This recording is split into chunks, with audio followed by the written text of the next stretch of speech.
Hello दोस्तों, कैसे हैं आप लोग। मैं आ चुका हूँ एक नई वीडियो लेकर। और आज का वीडियो होने वाला हमारा बायोलॉजी का, और जो होने वाला है क्लास 10th के लिए है चैप्टर 1। और जैव प्रकम उस चैप्टर का नाम है, और विज्ञान की एक शाखा ये भी क्या है, बायोलॉजी की। ठीक है, केवल ऑब्जेक्टिव क्वेश्चन होने वाले हैं, वो भी मैट्रिक बोर्ड बिहार के लिए। ठीक है, और आज के वीडियो में हम क्या करने वाले हैं कि इस वीडियो में हम देखने वाले हैं 40 के ऊपर के क्वेश्चन, क्योंकि एक वीडियो मैं बना चुका हूँ बायोलॉजी पर, उसमें हम लोग 41 क्वेश्चन देख चुके हैं। तो आज का वीडियो जो होने वाला है इसमें हम लोग देखने वाले हैं 40 के ऊपर के क्वेश्चन को। तो मैं उस वीडियो का लिंक इस वीडियो के डिस्क्रिप्शन में डाल दूंगा, उस वीडियो को जाकर देख लीजिएगा। चलिए तब एक एक क्वेश्चन को करके यहाँ से देखते हैं, और सारे क्वेश्चन बहुत ही इंपॉर्टेंट होने वाले, इसलिए शुरू से लेकर अंतिम तक जरूर देखें, और वीडियो पसंद आए तो सब्सक्राइब जरूर कर लें। तो दोस्तों, हमारे सामने 42 नंबर क्वेश्चन कर रहा है, पादप में फ्लोएम संवाहक होता है, यानी जो पादप होता है उसमें फ्लोएम संवाहक होता है, यानी किसका संवाहक होता है। तो इसका सही आंसर हो जाएगा ऑप्शन नंबर ए, यानी भोजन का संवाहक होता है। चलिए 43 नंबर क्वेश्चन देखते हैं। 43 नंबर क्वेश्चन कह रहा है, प्रकाश संश्लेषण क्रिया में ऑक्सीजन बाहर निकलती है, यानी प्रकाश संश्लेषण की जब क्रिया होती है तो उसमें ऑक्सीजन बाहर की तरफ निकलती है। तो इसमें हो जाएगा ऑप्शन नंबर ए, यानी जल से। किससे निकलती है, तो जल से क्या होती है, ऑक्सीजन बाहर की तरफ निकलती है। चलिए अब 44 नंबर क्वेश्चन देखते हैं। 44 नंबर क्वेश्चन कह रहा है, रक्त में हल्के पीले रंग के चिपचिपे द्रव को क्या कहते हैं, यानी जो रक्त जो होता है उसमें हल्का एवं पीला रंग के जो चिपचिपा पदार्थ होता है उसको क्या कहते हैं। इसका सही आंसर हो जाएगा, उसको हम क्या कहते हैं, ऑप्शन ए, यानी प्लाज्मा के नाम से जानते हैं। तो आपको याद रखना है कि रक्त में हल्के पीले रंग के चिपचिपे द्रव पदार्थ को क्या कहते हैं, तो प्लाज्मा कहते हैं। चलिए 45 नंबर क्वेश्चन देखते हैं। प्रकाश संश्लेषी अंगक है, यानी जो प्रकाश संश्लेषी अंग है उसी को या अंगक कहते हैं। ठीक है, तो इसका सही आंसर हो जाएगा ऑप्शन नंबर बी, यानी हरित लवक। क्या प्रकाश संश्लेषी अंगक है, तो क्या होगा, हरित लवक। चलिए 46 नंबर क्वेश्चन देखते हैं। ब्रिक, मैं दोस्तों आज फिर एक बार बता दूं कि ब्रिक का अर्थ होता है किडनी। ठीक है, ब्रिक के संरचनात्मक एवं क्रियात्मक इकाई को क्या कहते हैं, जो ब्रिक होता है उसके संरचनात्मक एवं क्रियात्मक इकाई को क्या कहते हैं। तो इसको आप लोग को याद रखना है कि इसका सही आंसर हो जाएगा ऑप्शन नंबर ए, यानी नेफ्रॉन। और ये क्वेश्चन बहुत ही इंपॉर्टेंट क्वेश्चन होने वाला है, क्योंकि ये क्वेश्चन बार बार पूछते हैं एग्जाम में कि ब्रिक के संरचनात्मक एवं क्रियात्मक इकाई को क्या कहते हैं, तो नेफ्रॉन कहते हैं।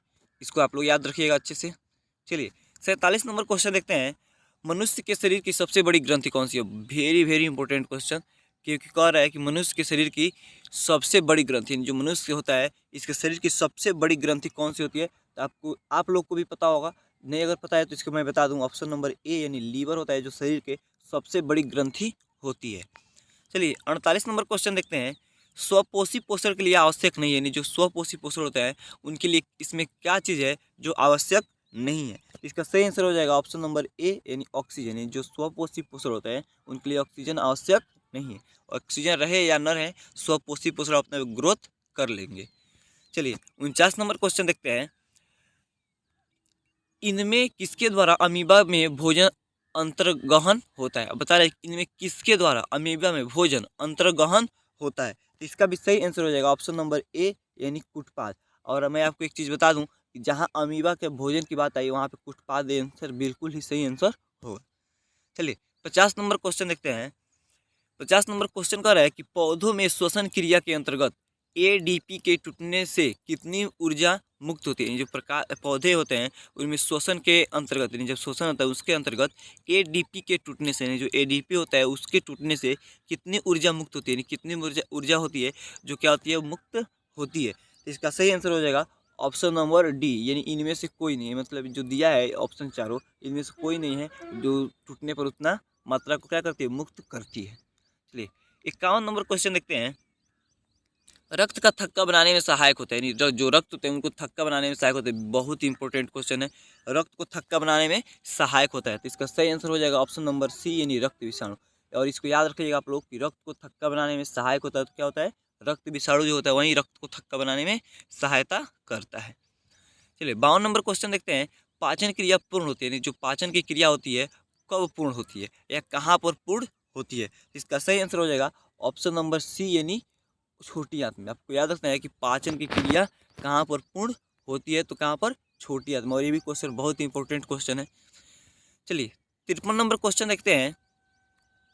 छोटी आंत की दीवार में पाई जाने वाली ग्रंथियों के स्राव को क्या कहते हैं। जो छोटी आंत होती है उसके दीवार में पाई जाने वाली ग्रंथियों के स्राव को क्या कहते हैं, जो ग्रंथियाँ पाई जाती है उसके स्राव को क्या कहते हैं। इसका सही आंसर हो जाएगा ऑप्शन नंबर डी, यानी ए और बी। ये देखिए, आंतरस कहते हैं या सक्कस एंटीरिकस कहते हैं, सक्कस एंटीरिकस या आंतरस उसको कहते हैं।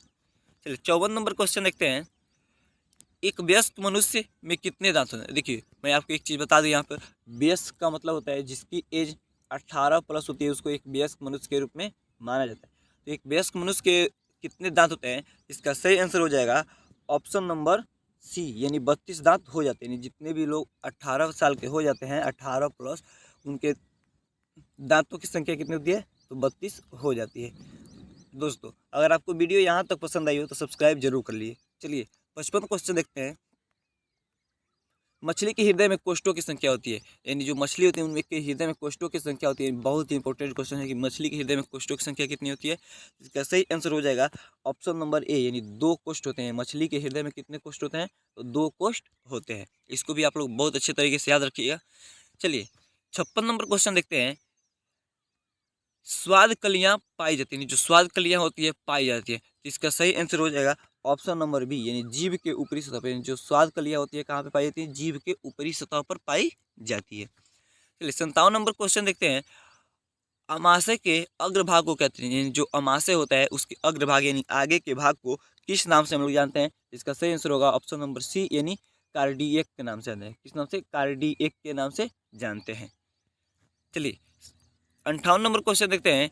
मुख्य गुहा का पिछला भाग कहते हैं, जो मुख्य गुहा यानी जो मुंह है, इसका पिछला जो भाग होता है उसको हम किस नाम से जानते हैं। इसका सही आंसर हो जाएगा ऑप्शन नंबर ए, यानी ग्रसनी के नाम से जानते हैं। यानी मुंह के सबसे पीछे वाले भाग को हम लोग किस नाम से जानते हैं, तो ग्रसनी के नाम से जानते हैं। चलिए 59 नंबर क्वेश्चन देखते हैं।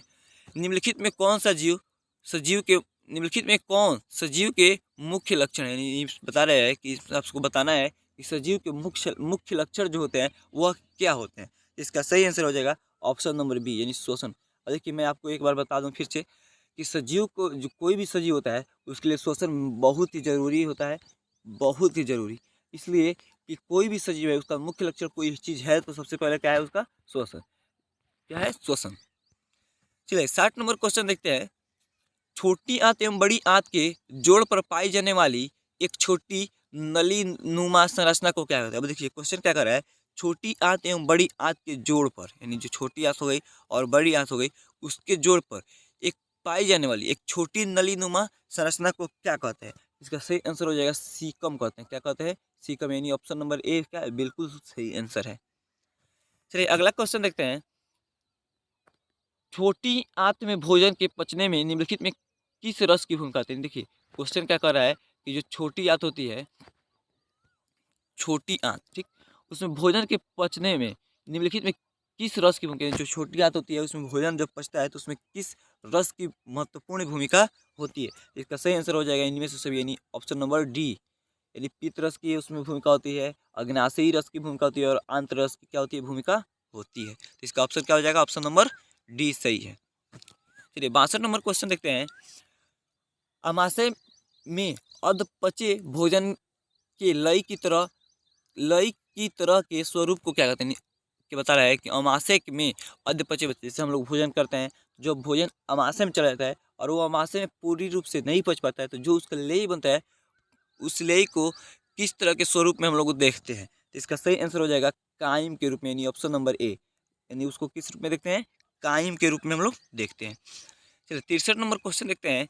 निम्नलिखित में कौन सी अमीनो अम्ल के विखंडन से बताइए, एक इसमें से क्या है जो अमीनो अम्ल जब टूटता है उसका जब विखंडन होता है तो अब इनमें से कोई ऐसा चीज़ है जो बनता है। इसका सही आंसर हो जाएगा ऑप्शन नंबर सी, यानी अमोनिया। क्या हो जाएगा, अमोनिया, यानी अमीनो अम्ल के विखंडन से क्या बनता है, तो अमोनिया बनता है। चलिए 64 नंबर क्वेश्चन देखते हैं। स्वपोषी पोषण के लिए आवश्यक, यानी जो स्वपोषी पोषण होता है उनके लिए क्या चीज़ ऐसा है जो आवश्यक होता है। तो इसका सही आंसर हो जाएगा ऑप्शन नंबर डी, यानी इनमें से सभी, यानी ऊपर जितने भी चीज़ दिया है ये सारी चीज़ें क्या होती है, स्वपोषी पोषण के लिए आवश्यक होते हैं। जैसे मानव की जीने के लिए ऑक्सीजन हो गया, वायु हो गया, पृथ्वी हो गई, ऐसे ही स्वपोषी पोषण के लिए आवश्यक जो चीज़ है ये सारी चीज़ें यहाँ पे दी हुई हैं। ठीक है, चलिए 65 नंबर क्वेश्चन देखते हैं। चाइल का अवशोषण होता है, यानी जो चाइल होता है उसका अवशोषण होता है। तो इसका सही आंसर हो जाएगा ऑप्शन नंबर ए, यानी इलियम में। चाइल्ड काउंसलर कहाँ होता है? इलियम में होता है, इलियम में। चलिए 66 नंबर क्वेश्चन देखते हैं। मनुष्य के आहार नाल की कौन सी रचना अवशेषी अंग है? यानी जो मनुष्य होता है उसके आहार नाल जो होती है उसकी कौन सी रचना अवशेषी अंग है? ठीक, तो इसका सही आंसर होगा ऑप्शन नंबर बी, यानी अपेंडिक्स। अपेंडिक्स, मनुष्य के आहार नाल की कौन सी रचना अवशेषी अंग है? तो अपेंडिक्स है। दांत अतिशय कारण है, यानी जो दांत अतिशय होता है यह कारण है, किस चीज का कारण है? तो इसका सही आंसर हो जाएगा ऑप्शन नंबर डी, यानी इनमें से सभी चीज का। किसका? इनमें से जो ऊपर के जितने भी चीज दिए हैं सारे चीजों का। ठीक है, चलिए 68 नंबर क्वेश्चन देखते हैं। डेंटाइन के ऊपर दांतों की सुरक्षा हेतु पाई जाने वाली कठोर परत को क्या कहते हैं? यानी डेंटाइन के ऊपर बता रहा है कि दांतों की सुरक्षा, यानी दांतों की सुरक्षा के लिए पाई जाने वाली कठोर परत को किस नाम से हम लोग जानते हैं? तो आपको इसको याद रखना है, ऑप्शन नंबर ए, यानी इनामेल के नाम से जानते हैं। किस नाम से? इनामेल के नाम से। एक चीज़ मैं आपको बता दूं कि दांतों के ऊपर जो सबसे, दांतों के ऊपरी जो सबसे परत होती है उसको हम एनामेल के नाम से जानते हैं। चलिए 69 नंबर क्वेश्चन देखते हैं। पैरामीशियम में भोजन का अंतर्ग्रहण होता है, यानी जो पैरामीशियम होता है उसमें भोजन का अंतर्ग्रहण होता है। इसका सही आंसर हो जाएगा ऑप्शन नंबर बी, यानी कोशिका मुख द्वारा। यानी किसके द्वारा होता है? तो कोशिका मुख के द्वारा पैरामीशियम में भोजन का अंतर्ग्रहण होता है। चलिए 70 नंबर क्वेश्चन देखते हैं। प्रकाश संश्लेषी इकाई, यानी जो प्रकाश संश्लेषी इकाई इनमें से क्या चीज़ है? इसका सही आंसर हो जाएगा ऑप्शन नंबर सी, यानी क्लोरोफिल। प्रकाश संश्लेषी इकाई क्या है? क्लोरोफिल है। दोस्तों अगर आपको वीडियो यहाँ तक पसंद आई हो तो अपने दोस्तों के साथ शेयर जरूर करें और सब्सक्राइब कर लें, क्योंकि आप सपोर्ट दिखाइएगा तभी मैं आगे और अच्छी अच्छी वीडियो बना पाऊँगा। चलिए 71 नंबर क्वेश्चन देखते हैं। प्रकाश संश्लेषण प्रक्रिया का मुख्य उपोत्पाद है, यानी प्रकाश संश्लेषण प्रक्रिया का मुख्य उपोत्पाद क्या होगा? इसका सही आंसर होगा ऑप्शन नंबर बी, यानी ऑक्सीजन। क्या? ऑक्सीजन। प्रकाश संश्लेषण पर जो प्रक्रिया होती है उसका मुख्य रूप से किस चीज़ से होता है? तो ऑक्सीजन की होती है। ठीक है, चलिए 72 नंबर क्वेश्चन देखते हैं। पैरामीशियम में पाई जाने वाली पोषण विधि को क्या कहते हैं? जो पैरामीशियम होता है उसमें पाई जाने वाली जो पोषण विधि है उसको हम लोग किस नाम से जानते हैं? तो इसका सही आंसर हो जाएगा ऑप्शन नंबर डी, यानी प्राणी संपोषण के नाम से जानते हैं। तो आपको याद रखना है कि पैरामीशियम में पाई जाने वाली पोषण विधि को क्या कहते हैं? प्राणी संपोषण कहते हैं। या देखिए आपको एक ऐसे क्वेश्चन दे दे कि प्राणी संपोषण निम्नलिखित में किस जीवों में पाई जाती है? तो इसका सही आंसर होगा पैरामीशियम। ठीक है, आपको घबराना नहीं है। चलिए 73 नंबर क्वेश्चन देखते हैं। निम्नलिखित में किसे प्रकाश संश्लेषी अंग कहा जाता है? देखिए प्रकाश संश्लेषी अंग कहते हैं, निम्नलिखित में कौन ऐसा चीज़ है जिसमें प्रकाश संश्लेषण होता है? प्रकाश संश्लेषी अंग उसको कहते हैं। इसका सही आंसर हो जाएगा ऑप्शन नंबर डी, यानी हरित लौह के कारण क्या होता है? प्रकाश संश्लेषण की क्रिया होती है। चलिए 74 नंबर क्वेश्चन देखते हैं। निम्नलिखित में जठर ग्रंथि की कौन सी कोशिका हाइड्रोक्लोरिक अम्ल का स्राव करती है? यानी बता रहा है कि निम्नलिखित में कौन ऐसी है जठर ग्रंथि की कोशिका जो हाइड्रोलिक अम्ल का क्या करती है? स्राव करती है। इसका सही आंसर हो जाएगा ऑप्शन नंबर ए, यानी भीतीय कोशिका। कौन? भीतीय कोशिका। चलिए 75 नंबर क्वेश्चन देखते हैं।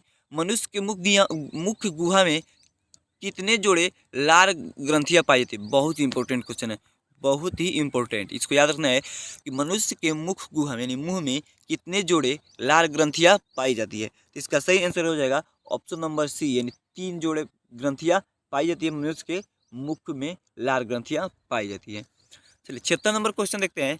इनमें कौन सी रचना द्वारा अमीबा में भोजन का अंतःग्रहण होता है? देखिए इनमें कौन सी ऐसी रचना है जिसके द्वारा अमीबा में अंतःग्रहण होता है? मैं ये क्वेश्चन शायद आपको पहले ही इसी वीडियो में बता चुका हूँ। इसका सही आंसर होगा ऑप्शन नंबर ए, यानी उत्पाद।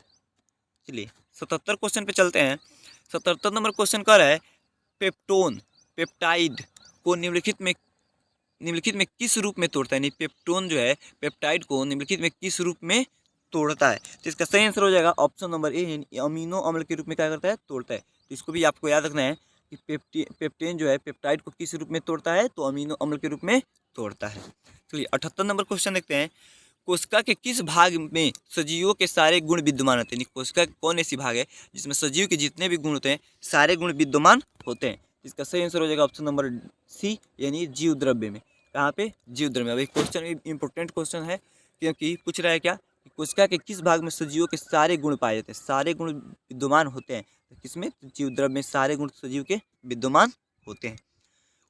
79 नंबर क्वेश्चन देखते हैं। निम्नलिखित में किस छिद्र द्वारा ग्रसनी ग्रास नली से जुड़ी होती है? निम्नलिखित में कौन ऐसा छिद्र है या कौन ऐसा छेद है जिसके द्वारा ग्रसनी क्या होती है? ग्रास नली से जुड़ी हुई होती है। तो इसका सही आंसर हो जाएगा ऑप्शन नंबर ए, यानी नीगल ग्रह, नीगल द्वार। सॉरी दोस्तों, क्या होगा, निगल द्वार। चलिए 80 नंबर क्वेश्चन देखते हैं। 80 नंबर क्वेश्चन कर, अमीबा का मुख्य भोजन, जो अमीबा होता है उसका मुख्य रूप से भोजन क्या होता है। जैसे मनुष्य का मुख्य रूप से भोजन हो गया चावल दाल सब्जी रोटी, वैसे ही अमीबा अमीबा का मुख्य भोजन क्या है। इसका सही आंसर हो जाएगा ऑप्शन नंबर डी, यानी इनमें से जो ऊपर दिया है जितने भी ऑप्शन, ये सारे अमीबा का मुख्य भोजन हैं। चलिए 81 नंबर क्वेश्चन देख लेते हैं। ग्रहणी भाग, यानी जो ग्रहणी भाग होता है या ग्रहणी होता है वो भाग है, यानी किस चीज़ का भाग है। तो इसका सही आंसर हो जाएगा ऑप्शन नंबर सी, यानी छोटी आंत का भाग है। यानी ग्रहणी किसका भाग है, तो छोटी आंत का। ठीक है, और ये क्वेश्चन बहुत इंपॉर्टेंट क्वेश्चन है, इसलिए आपको इसको याद रखना है कि ग्रहणी किसका भाग है, तो छोटी आंत का भाग है। चलिए लास्ट एवं फर्स्ट क्वेश्चन देखते हैं। वह विधि जिसमें जीव पोषक तत्वों को ग्रहण कर उनका उपयोग अपने वृद्धि एवं जनन के लिए करते हैं, उन्हें क्या कहते हैं। मतलब वह विधि जिसमें क्या होता है, पोषक तत्वों को ग्रहण कर उनका उपयोग अपनी वृद्धि एवं जनन के लिए करते हैं, उन्हें क्या कहते हैं। मतलब ऐसी विधि जिसमें पोषक क्या करते हैं, तत्वों का उपयोग करके अपने जनन के लिए यूज करते हैं, उसको क्या कहते हैं। इसका सही आंसर हो जाएगा ऑप्शन नंबर सी, यानी पोषण कहते हैं।